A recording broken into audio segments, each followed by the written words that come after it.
एक शमी का पौधा ऐसा होता है जो योनियों में, वृक्ष की योनि में अंतिम योनि पर लाकर रुक जाता है।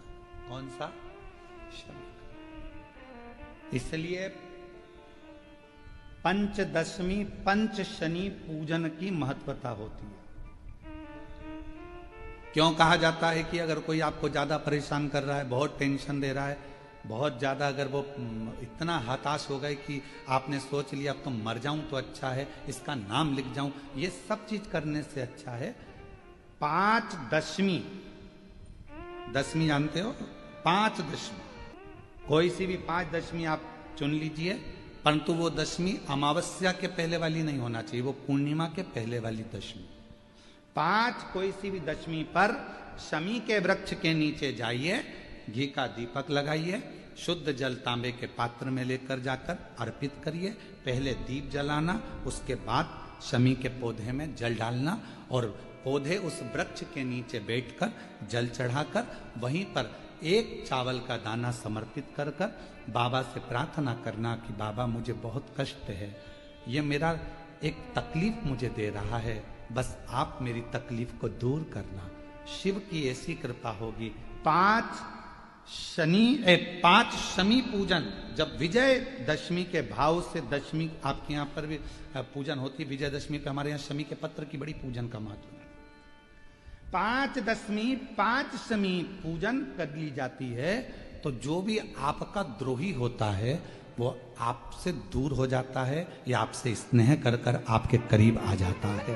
ये शमी पूजन वृक्ष योनि के अंतिम योनि का पूजन। सारे वृक्षों पर पत्थर पड़ जाते हैं, पर शमी के पौधे पर पत्थर किस लिए हम मारेंगे? कौन मारेगा? उसमें तो कांटे लगे रहते हैं, कौन मारेगा उसको?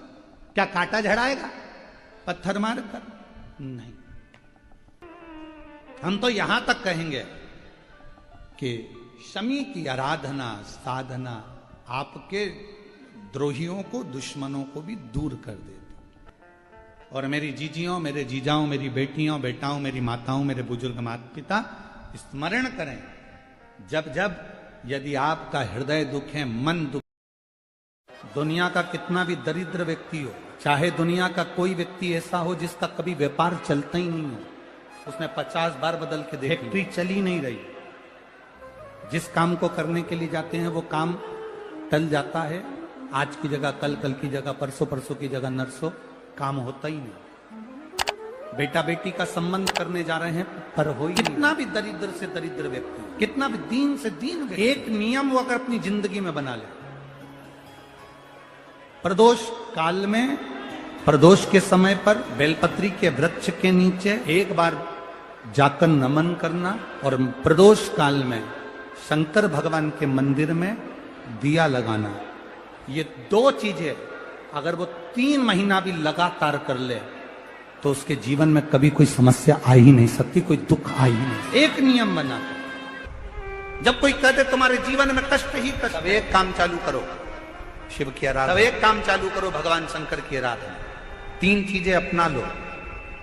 पहले नंबर पर शिव जी के मंदिर में 1 लोटा जल चढ़ाना। दूसरे नंबर पर मंदिर में दिया लगा सकते हो तो ठीक है, नहीं तो कनेर का फूल पीला वाला, देखा है आप लोगों ने? जम के बोलो जरा। पीले कलर का कनेर का फूल प्रदोष काल के समय पर अगर दीप लगा सको तो ठीक है, नहीं तो एक कनेर का फूल पीले कलर का, शिव जी के अशोक सुंदरी का स्पर्श। अशोक सुंदरी वाली जगह मालूम है ना आप लोगों को? फिर से आप समझ लें। ये शिवलिंग जलाधारी, ये चरण, राइट में गणेश जी, लेफ्ट में कार्तिकेय जी, मध्य भाग में जो एक मोटी सी लाइन होती है वो अशोक सुंदरी का स्थान हो। जहां पर शिवलिंग रखा हुआ है ये पार्वती जी का हस्त कमल। शिवलिंग के ऊपर जो कलश में से एक एक बूंद पानी गिरता है वो शंकर जी की 5 लड़कियां, जया, विषहरा, शामली बारी, दौतली, देव। शिव जी के 6ठे नंबर की लड़की अशोक सुंदरी मध्य भाग में। जब एक कनेर का फूल प्रदोष काल में अशोक सुंदरी वाली जगह पर स्पर्श कराकर शिव जी को समर्पित करना। 3 क्रम है, अगर बन सके तो करो। पहला 1 लोटा जल चढ़ाना, दूसरे नंबर पर अगर बहुत ज्यादा तकलीफ की जिंदगी चल रही हो, बहुत कष्टमय जीवन चल रहा हो और सब ने कह दिया कि तुम्हारी किस्मत में तो धक्के ही लिखे हैं, केवल आप धक्के ही खाओगे, तो एक कनेर का पुष्प प्रदोष काल में अशोक सुंदरी का स्पर्श कराकर शिवलिंग पर चढ़ाओ और शिव की आराधना और दिल से बाबा को पुकारते रहो। श्री शिवाय नमस्तु, श्री शिवाय नमस्तु। और मेरी जीजियों, मेरे जीजाओं, मेरी बेटियों, बेटाओं, मेरी माताओं, एक बात और आपसे कहा, जब आप पशुपतिनाथ का व्रत करो ना,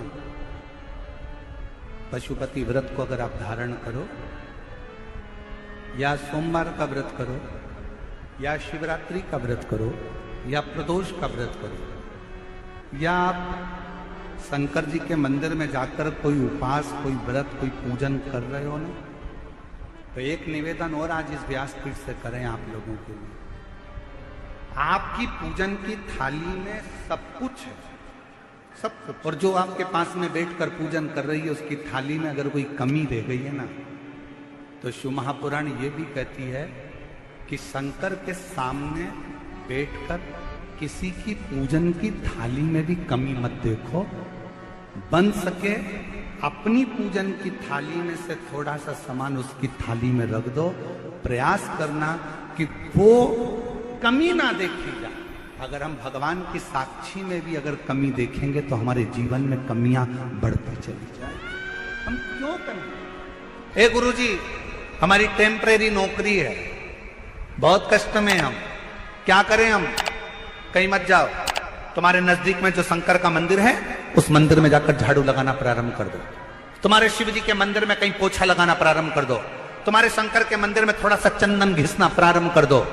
नौकरी पर जाओ, ड्यूटी पर जाओ, बच्चों को संभालो, परिवार को संभालो, उसमें से थोड़ा सा समय शंकर जी को देना प्रारंभ करो। थोड़ा सा समय निकालना शिव जी के लिए, थोड़ा सा समय। ए गुरुजी, अभी मेरी तनख्वाह तो मात्र 8,000 रुपए मिलती है, प्राइवेट जॉब कर रहा हूं, परिवार बड़ा है, गुरुदेव दिल्ली जैसे शहर में रह रहा हूं, बहुत दुख का जीवन चल रहा है, क्या करूं? किसी को हाथ नहीं दिखाना, किसी को पत्रिका नहीं दिखाना, किसी को भाग्य नहीं दिखाना, अब जो कुछ दिखाना अपने शंकर को दिखाना, उसके मंदिर में सेवा करना प्रारंभ करो।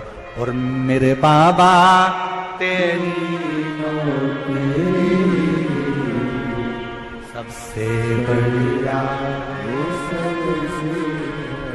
यदि कोई एक बार शिवालय की ओर चले जाता है, शंकर की ओर बढ़ जाता है, शिवालय की ओर बढ़ जाता है, तो उसके पितर, उसके पूर्वज और उसके जीवन में कितने भी दोष हों, वो सारे के सारे दोष समाप्त होते चले। शायद इसीलिए शिव जी पर चढ़ाया गया एक लोटा जल हमारे घर का पितृ दोष हो चाहे अन्य दोष हो, वो भी समाप्त कर दे।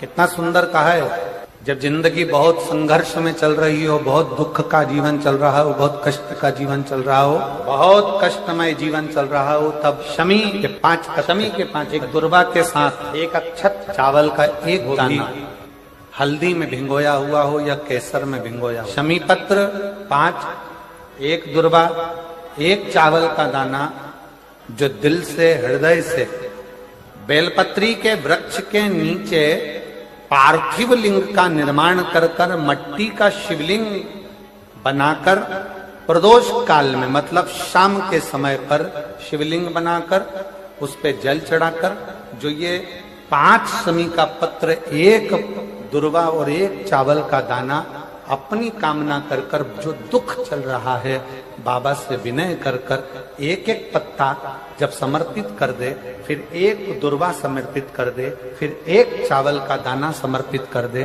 और बाबा का वहीं पर पुनः विसर्जन कर दे, 3 महीना तो जाने दो, 15 दिन के अंदर वो दुख कटता जरूर है, चाहे कोई भी दुख, किसी भी तरह का दुख क्यों। एक बेलपत्र के वृक्ष की परिक्रमा करने वाले को हजारों अश्वमेध यज्ञ का फल प्राप्त हो जाता है, हजारों अश्वमेध यज्ञ का फल प्राप्त हो जाता है। उसी तरह एक पार्थिव लिंग का निर्माण करने वाले को, मिट्टी का शिवलिंग का निर्माण कर कर पूजन करने वालों को 12 ज्योतिर्लिंग के शिवलिंग के दर्शन का पुण्य फल प्राप्त। बहुत ध्यान लगा। एक बेलपत्री, उस बेलपत्री में एक चंदन की बिंदी और एक अक्षत का दाना मात्र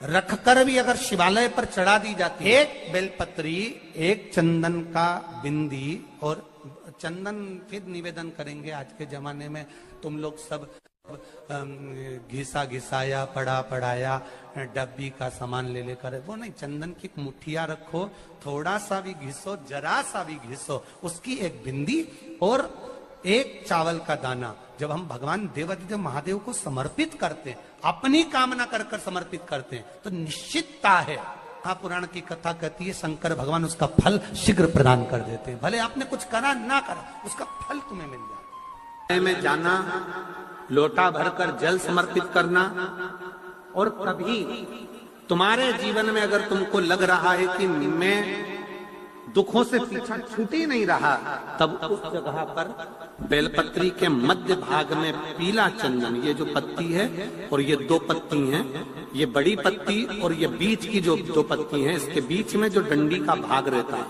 जो बीच में डंडी का जो भाग है, बड़ी पत्ती और ये 2 छोटी पत्ती के मध्य में जो डंडी का भाग है, उस डंडी के भाग में पीला चंदन और एक अक्षत पीला, शंकर भगवान को आप अगर प्रदोष काल में समर्पित कर रहे हैं तो ये निश्चित है कि धीरे धीरे कर कर वो दुख समाप्त होगा, वो दुख कटेगा ही। प्रकट वर्णन किया गया शंकर भगवान की आराधना में, शिव की आराधना में, जब तुम्हें लगता है कि तुम्हारा व्यापार नहीं चल रहा, कोई तुम्हें धोखा दे रहा है, लक्ष्मी नहीं आ रही, बहुत चिंता में पड़े हुए हो, बहुत टेंशन में जिंदगी चल रही है, बहुत बीमारियां तुमको घेर ली है और चारों तरफ अंधेरा ही अंधेरा नजर आ रहा है, तुमने विचार करा अब मैं तो मर जाऊं तो अच्छा, मैं सुसाइड कर लूं तो अच्छा, मैं मर जाऊं तो अच्छा, तो मरने से पहले एक काम कर कर देखना, शंकर भगवान की आराधना कर कर देखना, शिव पर एक लोटा जल चढ़ा कर देखना, और ज्यादा चिंता, ज्यादा टेंशन हो तो बेलपत्री के जड़ को घिसकर उसका चंदन बनाकर शंकर को लेपन कर कर उसकी भी आराधना कर कर देखना कि बेल चंदन का फल क्या। बेलपत्र, एक बेल, ये कोई बेलपत्र, एक बेल, ये कोई साधारण एक बेल, नीचे की डंडी से लेकर ये 2 पत्तियां जहां लगी हैं और 2 पत्ती से लेकर ये बीच की जो पत्ती है उसमें जो गैप है, उसमें जो जगह है, दिख रही है आपको, ये 2 पत्ती से लेकर बीच की पत्ती के बीच में जो जगह खाली रहती है, 33 कोटि देवी देवताओं विराजमान रहते हैं इस बीच की जगह में। जब शिव जी को चढ़ाया जाता है तब इस पत्ती के बीच की जगह शंकर के शिवलिंग पर रखा जाता है, तो शिव जी इतने प्रसन्न होते हैं कि मेरी स्तुति करने के लिए ये